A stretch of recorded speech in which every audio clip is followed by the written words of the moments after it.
Hi guys, I'm Adam Wilborn from WhatCulture. And I'm Andy Murray from WhatCulture, and today I've got two big returns to tell you about. Christian returned to the ring after over 6 years on last night's WWE Raw, sort of, and fans returned to the arena for the first time since the global bastard kicked in again. Sort of. Plus, Edge has undergone surgery for the injury he sustained at Backlash, and an update on WWE's plans for the Forgotten Sons. This is the news. Let's talk about Christian. He wrestled his first match in over 6 years last night. For the first time since retiring in 2014, he was in the ring. Didn't last all that long, but hey, it's a match, it counts. So there was news before last night's Raw that something big was going to happen on the show. Those cheeky scamps, WrestleVotes, they were at it. They said something big is going to go down, but we're not going to spoil it. But scars never heal. So you spoiled it. Either way, Christian showed up. Randy Orton cutting a promo at the top of the show, talking about how he humiliated and embarrassed Edge at not WrestleMania, at Backlash, and how he felt like the legend killer again. Christian came from the back, obviously, to stick up for his best friend and protect his honor, and Randy was really snake-like. He really talked him into wrestling one more match. He says, I know you want to do it and all this stuff, brother. I tell you what, I'm gonna give you till the end of the evening, but if you don't say yes, you're a coward and all this stuff. So Christian was stewing. We saw him later on. He'd been thinking about this the whole night. He consulted with The Big Show. Then he had an interview with Charlie Caruso where he took off his jacket. He was dressed like one of the ninjas in Akira Tozawa's new gang. And he said, I accept, Randy Orton. I'm going to wrestle you in an unsanctioned match in the main event. Backstage with Ric Flair. Ric Flair's like, don't do it, man. He's going to hurt you. This isn't going to be good. You don't want to mess with Randy Orton. Christian, did he listen? Did he bollocks? And then he paid for it. Ric Flair with a double cross in the main event slot. Punched him right in the willy. The low blow allowed Randy Orton to hit the punt. The match was over in seconds. Christian was laid out. Randy Orton talking that crazy stuff that he talks to people while he was over Christian's body. Randy Orton really starting to feel like the legend killer again, man. He's like back at his sadistic best back in, was it 2009 when he was destroying the McMahon family before Triple H beat him for some reason. His character arc is really compelling, but you know, cool to see Christian take his first physical angle in 6.5 years. I wouldn't necessarily look at this and say, hey, the guy's gonna wrestle a full-on match now, because, you know, he took a headshot last night, right? But it was to Randy Orton, the safest wrestler maybe ever, right? I wouldn't necessarily point to this as evidence that he's going to do more of these, but it felt fresh, it felt exciting. It's something we haven't seen in a long, long time, and I thought it was a really effective night of action. Yeah, I really enjoyed last night's Monday Night Raw, as much as my heart was in my mouth for the Christian match, and the fact that I sort of half saw that WrestleVotes tweet and thought, I don't really like spoilers. I realise I often report on them, but if I can avoid them, I do. So I sort of knew something big was happening on Monday Night Raw. I didn't see the scars never heal part of that tweet. I just sort of went, I don't want to know about it. So when the WWE Championship match was happening, I was like, wait, what's going to happen here? Is like MVP going to become WWE Champion? Of course, that did not happen. Drew McIntyre retained in that match where him and R-Truth teamed up to take on Bobby Lashley and MVP. But yes, to talk about the Christian Randy Orton stuff. Randy Orton has this weird, someone needs to make like a cycle thing of like, everyone doesn't really care about Randy Orton and feel like he's kind of done everything and his character's kind of just old and all played out, really. Then he does something epic. Then he gets into a really exciting storyline, and then normally that concludes with kind of a dull wrestling match, and everyone goes, oh. But actually, he's on a bit of a hot streak coming off the back of Backlash. Yeah. I really enjoyed the greatest wrestling match ever, which it wasn't, despite Tom Phillips' protestations last night on TV. It was a great match, though, and it was certainly the best match on Backlash, in my opinion. Great to see Christian back in the ring. I kind of hope that is the last we see of him in ring competition, unless some medical miracle, which has happened in the past, happens again. But yeah, just further development for this Randy Orton character. I genuinely think he should probably go for the WWE Championship at maybe SummerSlam. But they could even speed that up and go for it as Extreme Rules, in my opinion. What do you reckon, Andy? Yeah, Drew said he wants the Orton match at SummerSlam. He says he wants Orton to become the Joker to his Batman, which is an interesting insight into where what he's thinking at the moment. Yeah, I could absolutely see it happening. Like, You know, that's the thing with Randy Orton, man. You always know that this guy is phenomenal at talking you into the building, but sometimes the big matches don't live up to the hype. Thought Edge versus Orton was exceptional. Piped-in crowd noise aside, I thought the work was tremendous. It was really great stuff. Not the greatest match of all time, but that was silly marketing from day one. They're telling a great story with the dude. He's playing his role as well, man. He's got Christian involved there. I'm really eager to see what he does next. Whose head that boot lands on next. It's compelling stuff. I loved his psychotic break in that Triple H feud when he was punting the McMahons back in the day. I thought it was really great character work, and I hope they're able to capture something like that again. They're off to a great start. Yeah, got a question about that in a little while, so we'll get to that in due course. But let's update you on that Edge injury. We've, of course, talked about it in the days following Backlash, and WWE yesterday confirmed that Edge underwent surgery for the torn triceps injury he suffered during that greatest wrestling match ever at Backlash, of course, which was taped on the 7th of June. The promotion issued the following statement: WWE Digital has confirmed that Edge suffered a torn triceps as a result of the injury sustained during the greatest wrestling match ever. Edge has undergone successful surgery and is currently rehabbing at home. Now, no specific time frame has been announced, but as we kind of speculated on around the time, 8 months is normally how long it keeps people down for. I mean, this is WWE. You know, miracles can happen. People can return in 6 months, or perhaps due to Edge's, advancing years, maybe he could be out for a year. The general consensus, though, from what I've read online, is just say with the whole Edge storyline, right, okay, we're just starting it all over again. Have him return, hopefully, if he can, at the Royal Rumble. Maybe even win it. And then just go from there, really. But hopefully he recovers as fast as humanly possible, because it was great to see him back in the wrestling ring. And of course, we want to see him back very soon. Yeah, I mean, it's a horrible situation for him, but potentially they could hit the hard reset on the return. A lot of misfortune has befallen him since he came back. The empty arena era, the WrestleMania match, dividing opinion, now the injury and stuff. He's going to come back hot. He's going to come back determined. Maybe even as determined. Well, maybe not. He was out for 9 years. But, a similar level of determination within him to when he came back in the Rumble this year and had that incredible moment. One of the best Rumble pops of all time. Looking forward to seeing him eventually come back. I hope he doesn't do it ahead of schedule. I hope he takes the time to heal, but this guy's a professional. He's not going to rush himself back. He's going to listen to his doctors like he has done his entire career, especially for the past decade. Copy-paste what I always say when someone gets injured. Maybe this will be beneficial for them, because I wouldn't want to see Edge sort of transition into just a, mid-level feud off the back of this red-hot Randy Orton story. So arguably going away whilst all this talk is still going on off the back of that match means that when he does return, the pop may be even greater next time. Who knows? Yeah. Just means he doesn't have to feud with Austin Theory, does it? Yeah. I'm not picking on Austin Theory, but, dropping down the levels. Nah, let's not do that. Right, speaking of things that probably shouldn't be done, WWE let a small amount of fans back into the building for yesterday's tapings at the Performance Center in Orlando. This is it's kind of curious. Brian Alvarez broke this news before Raw went on the air. He tweeted, "I believe that Raw will have a small and select group of legitimate fans at the show tonight in addition to trainees."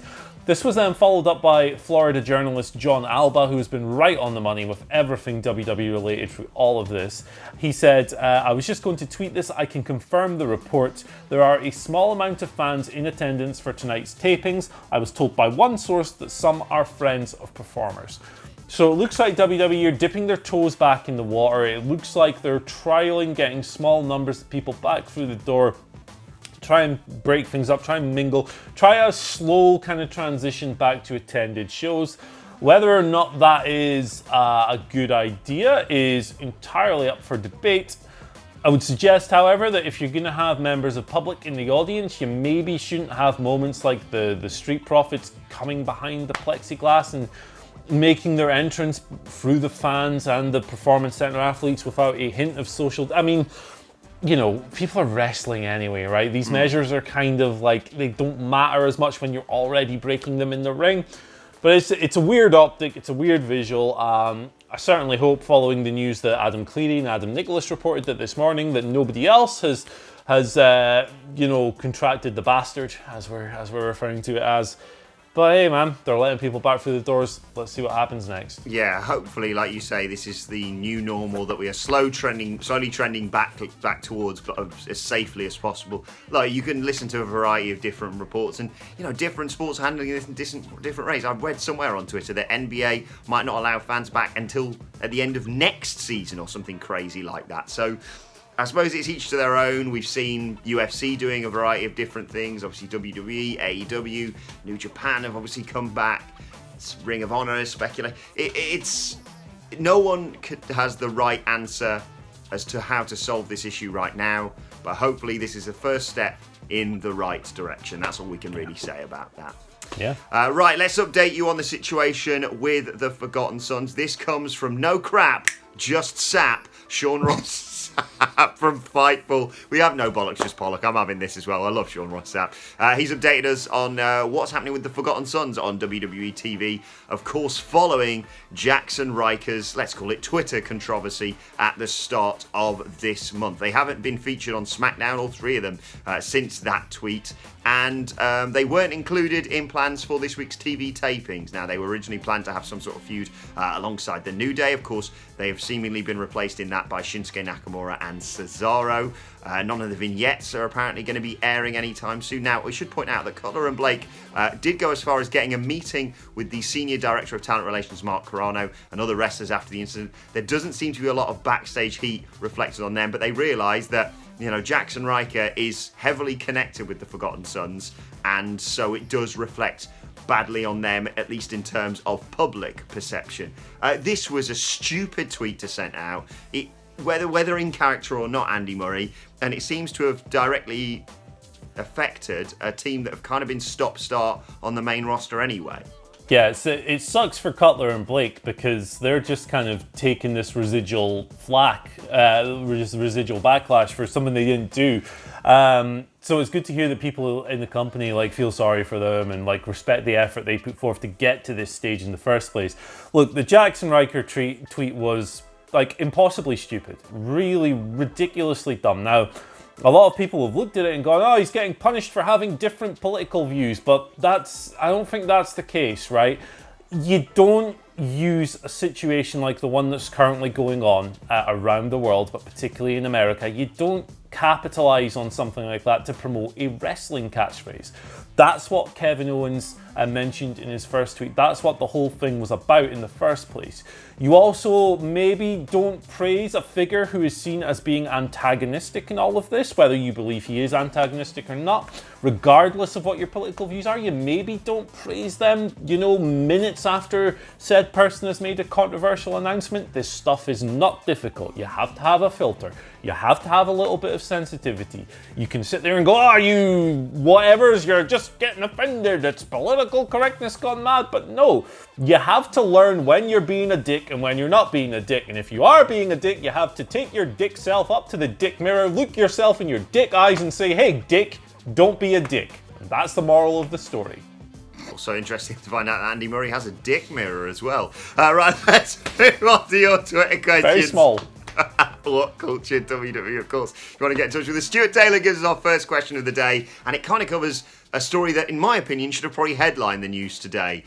Stuart says, hope you guys are keeping well after seeing the announcement. Do you think we will finally see the Iconics win the belts next week on Raw? Then Banks Bayley can rematch at Extreme Rules and fall apart. Yeah, yes, of course. 2 tag team title matches announced for Raw next week. It's going to be Street Profits versus Viking Raiders and Billy Bloody Kay, Peyton Bloody Royce against Bayley and Sasha after the Iconics were featured in 2 segments last night. 2, Andy. They beat the, amazing team that definitely weren't just thrown together of Natalia and Liv Morgan. That lasted 2 minutes. And then they confronted Bayley and Sasha whilst they were boasting. It was, of course, was Bayley's birthday. She had a birthday cake shaved in the back of her head. Peyton Royce slapped the taste out of Sasha Banks' mouth. Bayley stupidly accepted. And now, yes, there is a women's tag team championship match for next week. It's happening, isn't it, Andy? Well, the Iconics, Bailey and Sasha have got to get through the not at all thrown together team of Tank Girl and Tegan Knox this week. Yes. So there's that bridge to cross first, and you can't cross bridges with a tank because that thing will collapse. So I think they're going to do that quite safely.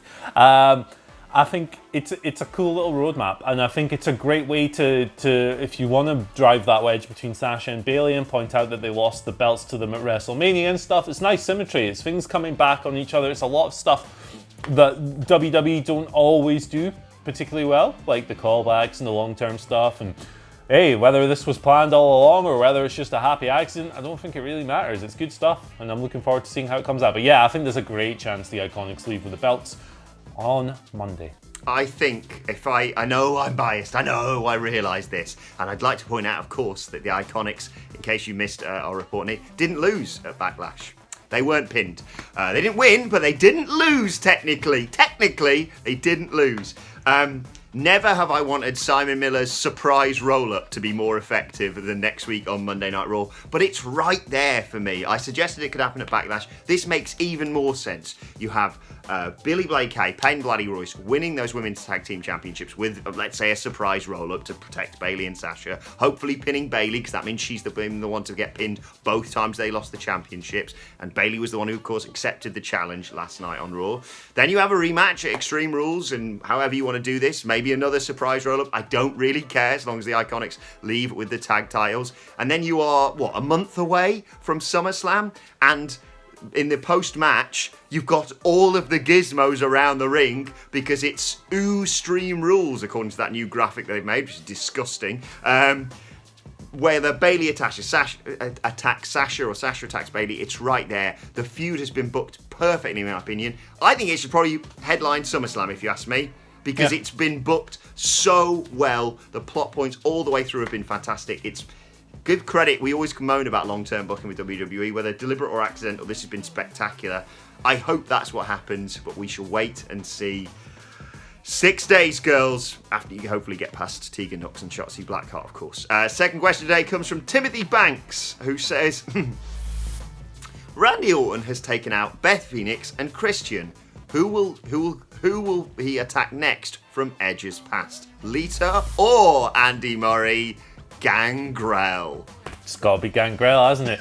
There's nowhere else to go, man. There's nothing else that can possibly happen that will be anywhere near as compelling as any other fantasy booking you can come up with. And Gangrel showing up on next week's episode of Raw. He's got the frilly shirt, he's got the vial of blood, he's got the shades, he's got the fangs, he's fanging and banging 25-8 like that guy from the UFC.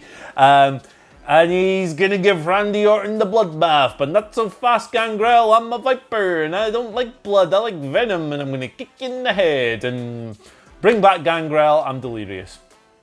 First blood match at Extreme Rules? First blood match that will end when Gangrel just throws the blood he's got in his goblet at him. There you go, mate. Match over. Boo! Gangrel's going to emerge victorious from this entire feud. This is what it was there for. Get Gangrel back over. David G. Carvajal gives us our final question today. Says, Yo, bros, hope you're doing well. Is it me or do I smell an MVP stable for being formed? Lashley, Apollo, and if I'm not mistaken, Vink and Thorne as well. Do you think WWE will run with this stable, or do you see them adding more stars, or just do nothing? Yeah, it looks like that's the way things are unfolding. I'm kind of liking MVP, and he almost feels like an old school wrestling manager going around gathering clients, almost like a sports agent type feel. And I really like that he's stepping in the ring as well, and he gets to flex that side of his game a little bit too. I think it's coming together nicely. He's got a nice little collection of wrestlers. There was rumors about Cedric and Ricochet previously. They haven't come to pass, but Vink and Thorne, who he's been interacting with several times, they've kind of disappeared from Raw a little bit, but they've been doing good stuff on Main Event. I have watched recent episodes of Main Event. I'm insane. There's no other wrestling on. But yeah, man, I like that collection of talent. I kind of like Lashley as the big bad dude. I like Vink and Thorne as the tag guys. MVP can step in the ring every now and then. It's going well. It's working out. MVP's one of the best things on Raw at the moment, man. I'm really enjoying it. And Lashley has the Lana divorce storyline as well. So there's a lot of spinning plates. You're going to see how many of them fall and how many of them get food eaten on them. Dishwasher. Did he call Did he call Lana even a thought last night on? I believe he did, yes. Right, 1 week away from the word simp being dropped on WWE then. Oh, baby. I do like the fact they've given Apollo Crews a bit of agency and a bit of an edge to this. The fact he is, sort of the smiling baby face who always goes out and defends the United States Championship, except for last night when he grabbed the ropes and cheated to win. So good. I think this could be really beneficial for someone like Apollo Crews rather than just having a kind of nondescript United States Championship run. So yeah, we'll see where we go from here. But fingers crossed. I like that idea. Lashley, Apollo, Vink, Thorne. Good stuff. And MVP, as you say, doing great stuff. Right, let's move on to today's and finally. And the tweet heard round the world yesterday from a Mr. Phil Chambers. You asked for it. You've been great supporting us with all of our interviews over the last few months, if not years. And now the ball has begun rolling. Phil Chambers yesterday tweeting, so I just had a phone call from Mike Chioda. Something exciting is happening. Stay tuned. Andy Murray, stay fucking calm. It's happening. I'm just letting you know, things are happening. My head's gone really red. Sunburn. Mike Chioda on WhatCulture Wrestling. Watch this space and go and check out the Jericho interview I did with Chris Jericho the other day. Really good stuff. Speaking of Jericho, yeah, Mike Chioda's on Jericho on the 20th. I think so. 20th? Yeah, first interview since leaving WWE, so that could be fun. Indeed it could. It sounds like it's going to be a really good thing. But yeah, Chris Jericho talking about AEW, Roman Reigns, Mike Tyson, his new band Quarantine. It's up on WhatCulture Wrestling right now. It'll be released as a podcast if it hasn't already later on today. But let us know your thoughts on that and all of today's news stories in the comment section below. Don't forget to like, share and subscribe. And subscribe to WhatCulture Wrestling on either iTunes, Spotify, wherever you get your podcasts from for daily wrestling podcasts. Myself and the Dadley Boys reviewing Monday Night Raw a little bit later on today and answering all your WWE questions today as well. You can also let us know your thoughts and Twitter questions on Twitter at WhatCultureWWE. Watch there, follow both of us. You can follow Andy Murray at Andy H. Murray. The H stands for Happy Second Retirement. Christian. Follow me at Adam Wilborn. Follow us all at WhatCultureWWE. But for now, my thanks to Andy Murray. Thank you for joining us, and we will see you soon.